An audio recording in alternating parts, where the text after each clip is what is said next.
It was just 6 words on my windshield. But I knew that handwriting. My brother vanished when I was 9, they told me to forget. Now I know he didn't disappear. He was erased. The note was folded like a napkin and tucked under my windshield wiper. No envelope. No stamp. No signature. Just 6 words. Don't trust them. I never left. And I knew that handwriting. Not guessed. Not imagined. Knew. Elias. My brother. The last time I saw him, I was 9. He was 12. We were in the backyard, building a treehouse with the wrong kind of nails and too much confidence. That was the summer everything fell apart. He left to go to a friend's house. And never came back. They said he ran away. They said he was troubled. That he must have snapped or broken or given up. The flyers stayed up for 6 months. The news coverage faded in 2 weeks. My parents stopped talking about him after a year. And I taught myself to stop remembering. But I never stopped missing him. And now, nearly 2 decades later, standing in a parking lot outside my office building, clutching a wrinkled paper between shaking fingers, I was staring at his handwriting. Slanted letters. A little loop on the lowercase t. He used to write in my birthday cards with that same strange spacing. Slightly left-leaning, uneven but soft. My brain told me it couldn't be. That someone was messing with me. But my gut knew. I looked around the lot. Nothing. Just exhaust smoke in the air and the sound of tires over slush. February in Massachusetts. Gray sky. Cold wind. No answers. I drove home with the note in my lap. I didn't tell anyone. Not yet. Because there's a kind of silence that creeps in after a long absence. And once you've lived in that silence long enough, you learn how to hide inside it. But that night, I dug out an old shoebox from the back of my closet. The one with photos I said I'd thrown away. And in the bottom corner, folded between a picture of us at a county fair and a map he once drew of our secret planet, was a birthday card he gave me when I turned 8.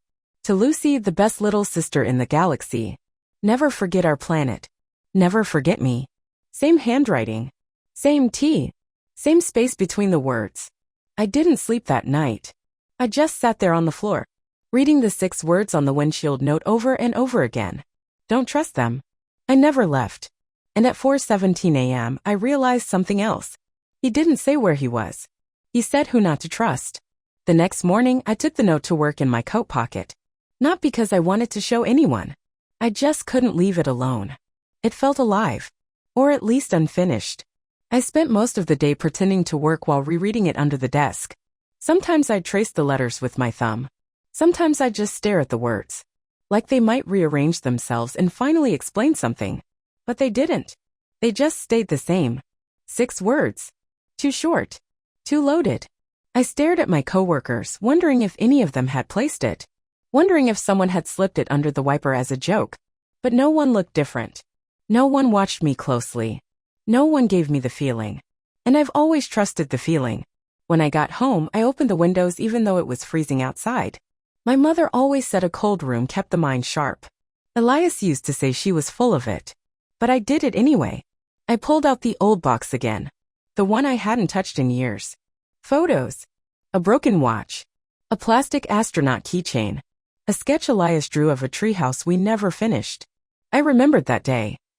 When he scraped his hand with the hammer and bled all over the plywood. He laughed while I cried. He told me blood meant it was real. Back then, I thought he was immortal. The last confirmed sighting of him was a neighbor who said he saw Elias heading toward the old railroad tracks. But they never found anything. No tracks. No bag. No body. Just theories. He ran away. He was taken. He slipped between the cracks of a family already falling apart. I was too young to really question the adults. Too scared to admit how much I remembered. And too ashamed to admit what I didn't. But that night, sitting in my apartment 2 decades later with the note on my lap, I realized something that made my stomach flip. I didn't remember the day he disappeared. I remembered the day after. The hushed voices. The door that wouldn't open. The broken plate on the kitchen floor. My mom sitting on the couch, staring at nothing, repeating, "He'll come back. He'll come back." But the day itself. The moment. It was blank. Gone. That scared me more than the note. Because what kind of sister forgets the day her brother vanishes? I called my mother that night. It went to voicemail. I didn't leave a message. Instead, I opened a private browser and searched his name again. Elias R. Hartwell. Missing. 2005. Same 3 articles. Same aged-up composite sketch. Same hotline number no one had called in years. But then something new. A blog. Not police. Not news. Personal. Simple layout. Black background. White serif font. The title, For Elias. The first post was dated 6 months ago. They still won't talk about what happened to you. They want me to forget. But I remember. I remember the sound the attic door made. I remember your shoes outside it. I remember the notebook. I'm going to find you. I reread it 3 times. Then checked the About page. No name. No contact info. No photos. Just a single quote. If I disappear, it means I got close. I copied the link. Sent it to an encrypted backup email I rarely used. Printed the post and folded it into a new envelope. Labeled it, If Anything Happens to Me. Then I searched the blog again. Looked at the HTML source. And there it was buried in the code, like a whisper. Lucy, I didn't forget you. I didn't sleep. Not because I was afraid. Because I was awake in a way I hadn't been for years. Like a fog that I didn't know was there had suddenly lifted. Everything looked sharper in the morning. Too sharp. The corners of furniture. The edge of my reflection. The silence in my phone. I called my mother again. She answered this time. Lucy, she said, her voice too warm, too smooth. It's early. Are you okay? I need to ask you something, I said. Direct. No small talk. No soft start. A pause. Then, all right. I took a breath. Do you remember what I was wearing the day Elias disappeared? Silence. Not the kind that happens when someone forgets. The kind that happens when someone knows. I waited. She said, it's been a long time. I know. But I just need to know. Another pause. You had on those jeans with the little stars. And a green jacket. Why?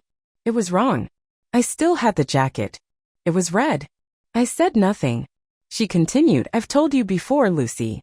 There's nothing more to say about that day. I'm not asking what happened, I said carefully. I'm asking what you remember. And I'm telling you what I remember, she snapped, the warmth gone. Why are you dragging this up again? I didn't respond. Because I could feel it. In her voice. In the way it cracked around the edges. She was afraid. Not of me. Of something else. I hung up before she could scold me. And just stared at the call log on my screen.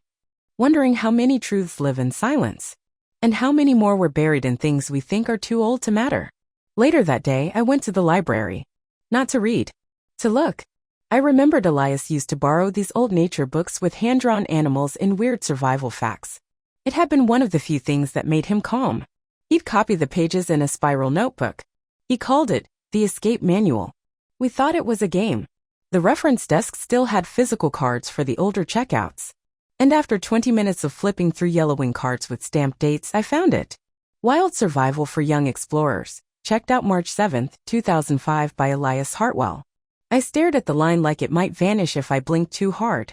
I flipped the card over. 2 handwritten notes in pencil. Return overdue. No contact info. Flagged for discard. And next to it, in that unmistakable looped T and uneven spacing.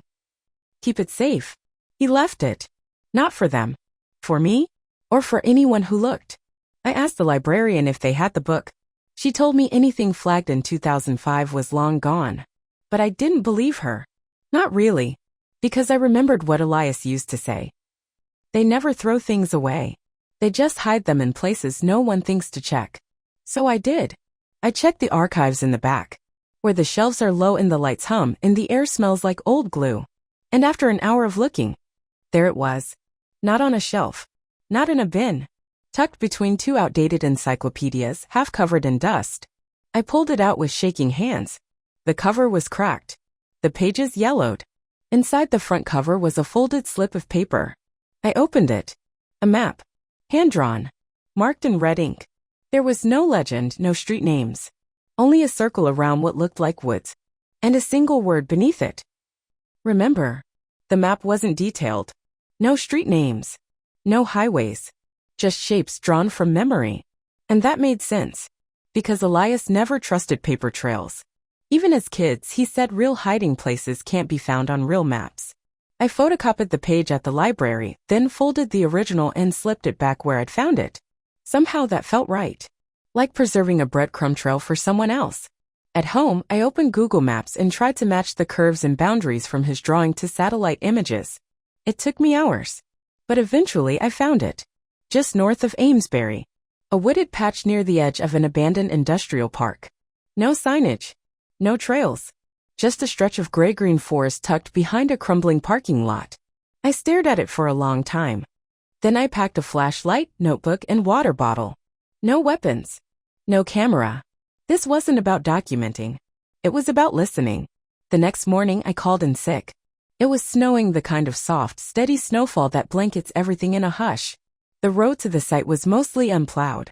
I parked in a gas station half a mile away and walked.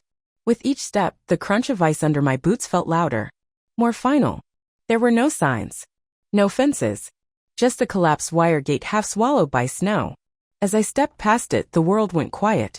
Like I'd entered a space-time forgot. No birds. No wind. Only the sound of my breath, short and visible.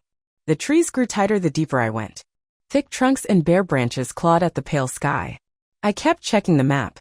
I was close. And then I saw it. A clearing. Roughly circular.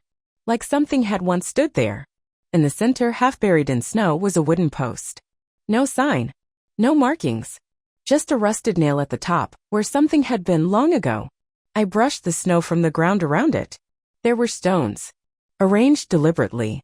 Flat, gray, stacked in a pattern I didn't understand. I crouched and ran my glove over one of them. It was smooth. Too smooth for a forest. Then I saw it. A carving. Faint but clear. L+E. Planet 9. My breath hitched. Our secret planet. The one we made up as kids.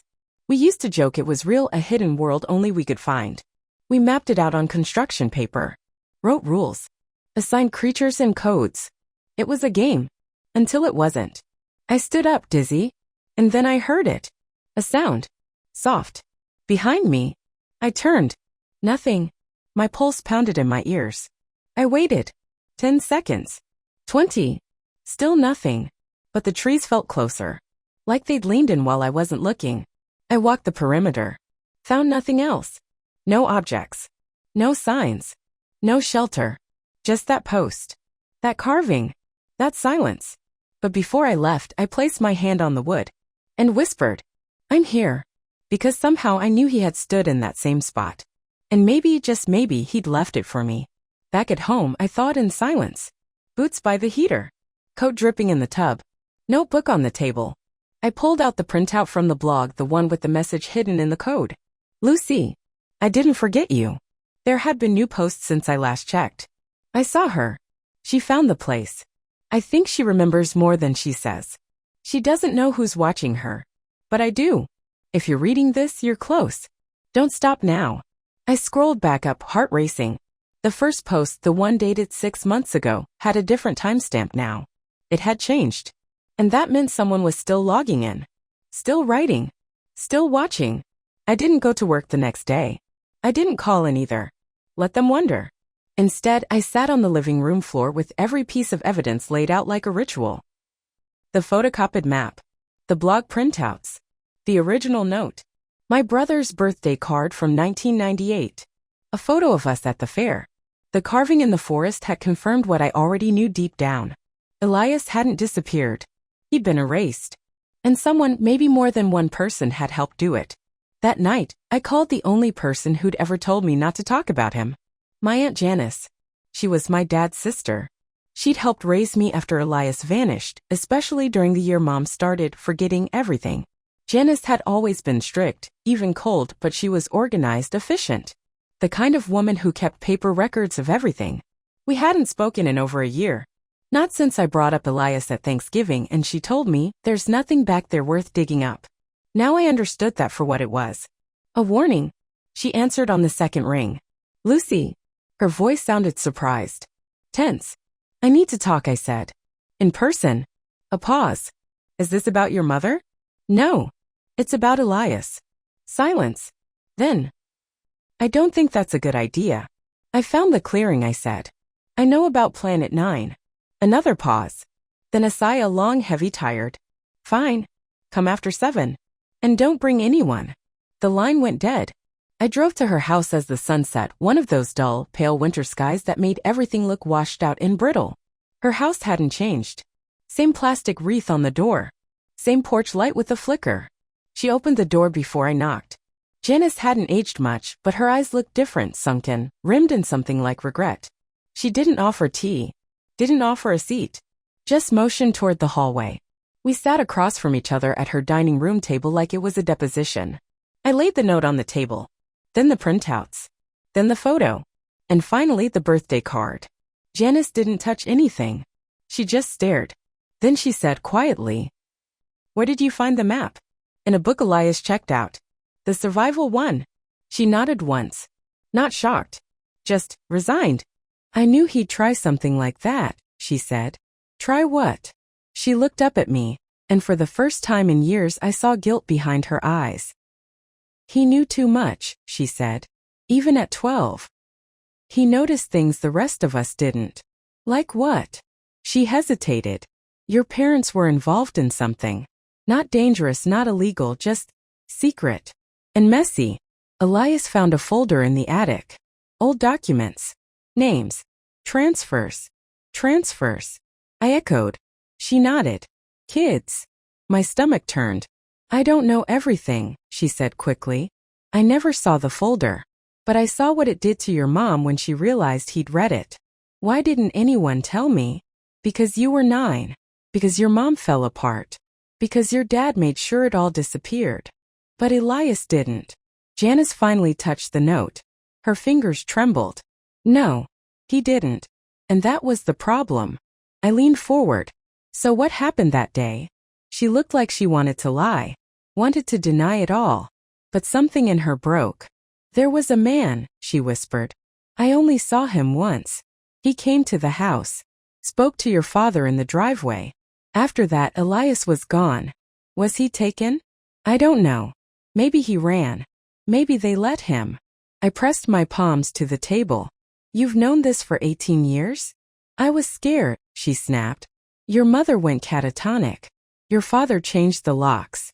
And the next time I asked about Elias, he told me, 'You'll end up missing too if you keep looking.'" We sat in silence. Then she said something that changed everything. 3 years ago I got a postcard. No return address. Just one sentence.